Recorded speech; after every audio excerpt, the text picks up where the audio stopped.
year ago, I was telling people stay away from it. Now, in selective circumstances, it's extremely valuable to deal with and put it up there, and especially combined with the buy now buttons on that. But your cover image has to tell a story. It has to convey a message. So when you're looking at it, at that portion of it, going back to where we were, you need to pick the image, even if you have to splice a number of images together. Okay, and you want it to capture people's imagination. You want them to be able to look at it, and putting all of that together. So when we know it, it's happening. It's like reading the book The Purple Cow.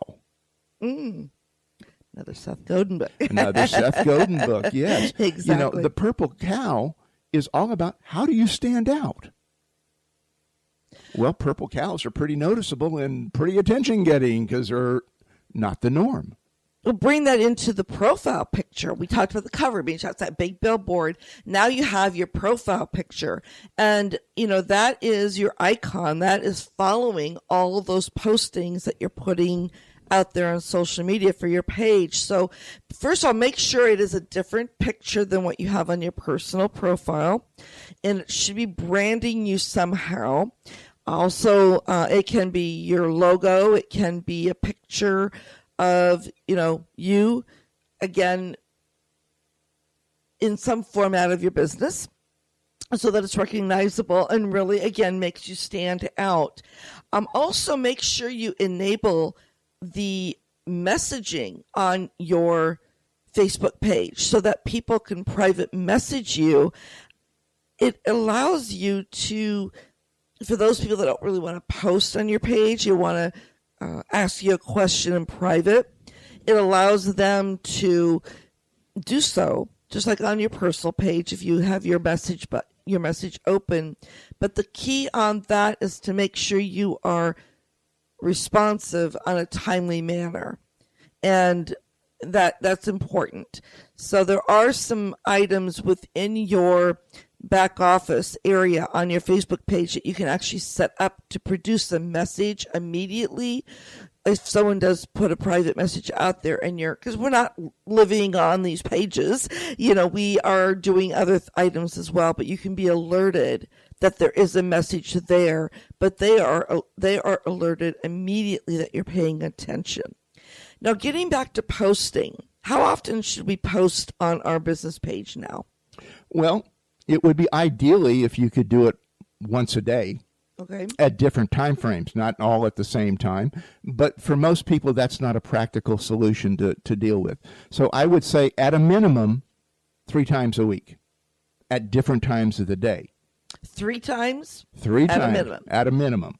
That's my bare minimum recommendation. Ideally, at least 5 times during the week. I mean, if your business, like say for real estate, is more active on the weekend, you need to know your service industry and who your target market is, of course. More on that target market here in a moment. But if you know that they're more active on the weekends, then you need to be posting on the weekends. Yeah, well, you mentioned real estate. That's when you need to do it.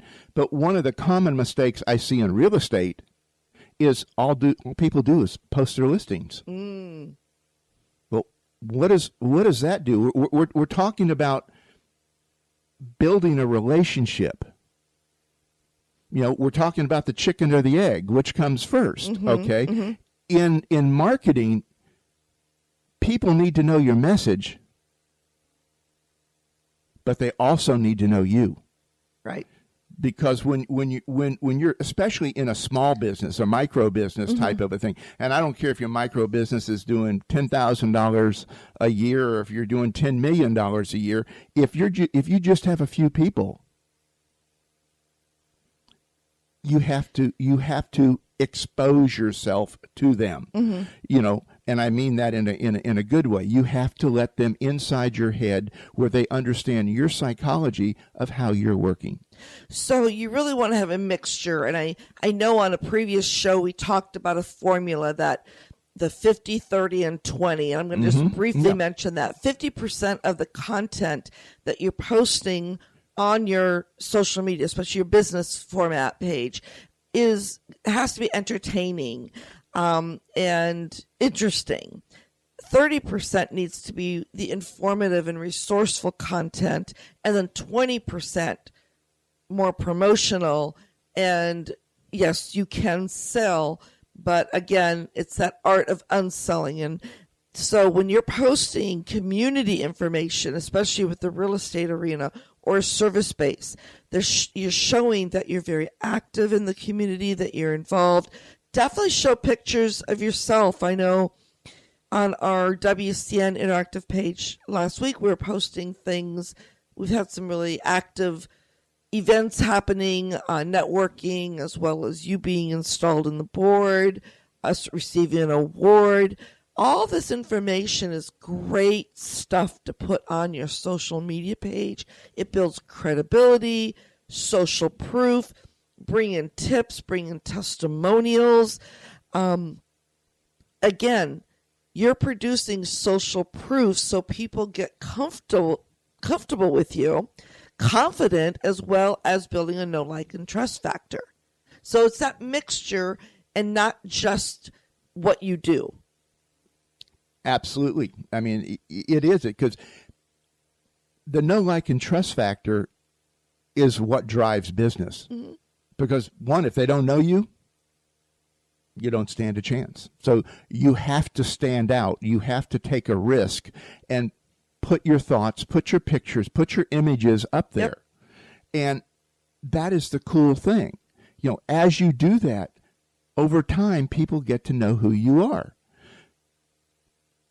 But if you don't, then you have to resort to some sort of paid promotion through Facebook, boosting a post, or Facebook ads.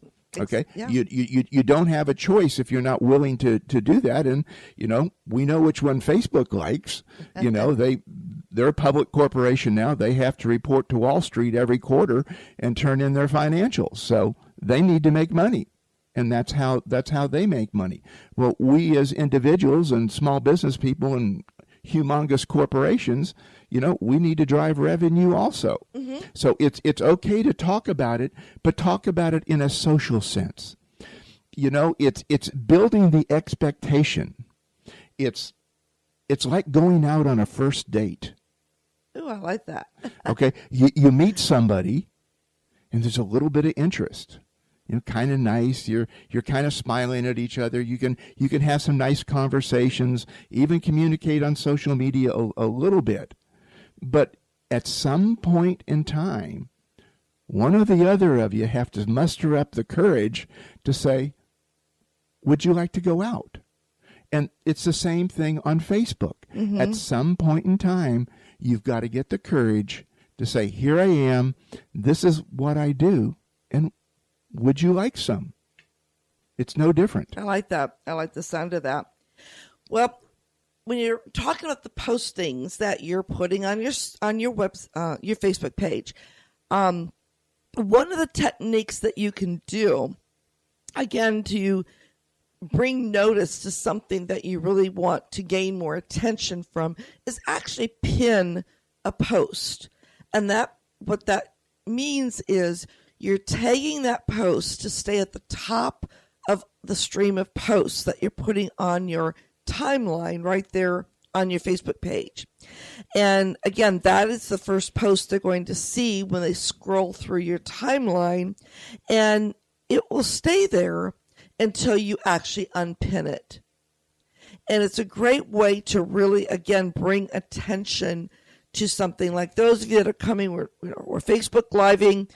Again, come on over to the Social Radio Show page so that you can, connect with us here, as well as join in the conversation on our live feed. But you will see a pinned post of our February sponsor. And that post will stay there promoting him, Ian Kennedy and Fish Window Cleaning because they are one of our sponsors this month, actually our February sponsor. So we'll leave that pinned up there so it can bring attention to them. That's what we do for our sponsors. We want them to get the attention. Well, there was an interesting example because we had mentioned pinning a post earlier, but here we are using it as a way to promote people that help us. Yes. So you want to take that same psychology no matter what your business is.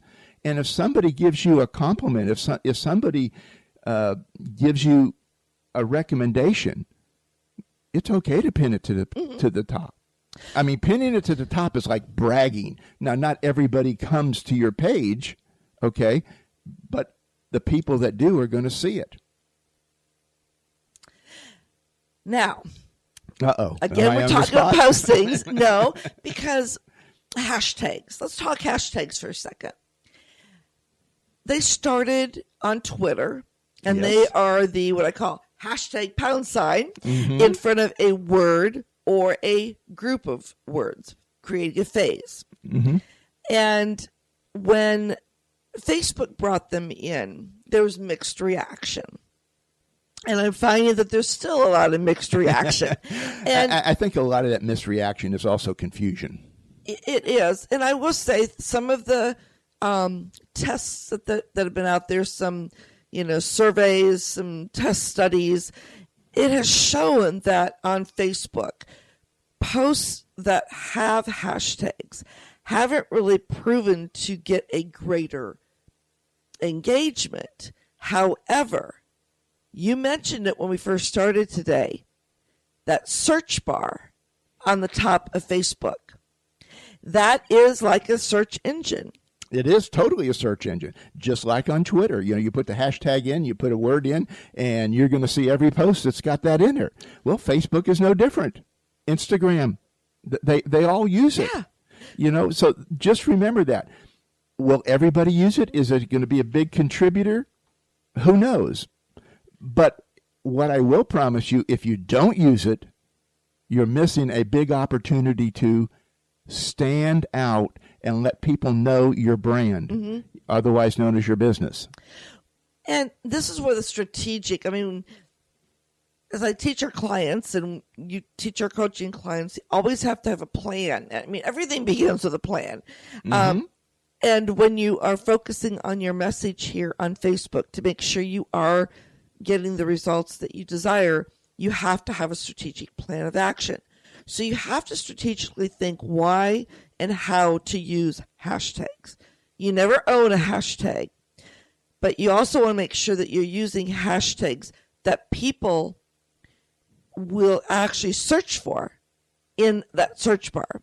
I've seen a lot of them. They kind of create hashtags in a sentence that really people aren't going to remember, or they're not going to use to look for something.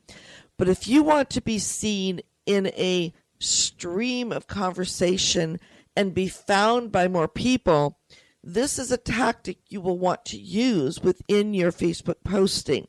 Never use more than 3. Now, there are some exceptions. I think today I actually used 4. I wanted to make sure, I want to use talk radio, podcast. I want to use the theme that we're talking about, Facebook marketing. What are and my one that I use a lot and I love to use is social is fun. So I added that 4th one today. But I try to keep it to 3. I also do not put it in the context of the message. I want to repeat that. I don't actually use within Facebook a hashtag when I put a sentence together, because it kind of... You put it at the beginning, you put it at the end. At the very end. At the very end. At the very end is what I normally do. Now, again, there's always exceptions to the rules. We all know that. But on a habit, when you're creating a habit, and 1 or 2 is fine too. Again, don't abuse them, but strategically use them. Well, should it always be like the name of my product, the name of my company, my name? How should I allocate the hashtags? Well, what you want to do is make sure that you're seeing first of all, for our listeners, what a hashtag does is it actually sorts a conversation surrounding that hashtag or the hashtag phrase. Yeah. In the news feed. So when someone brings it up, all the conversations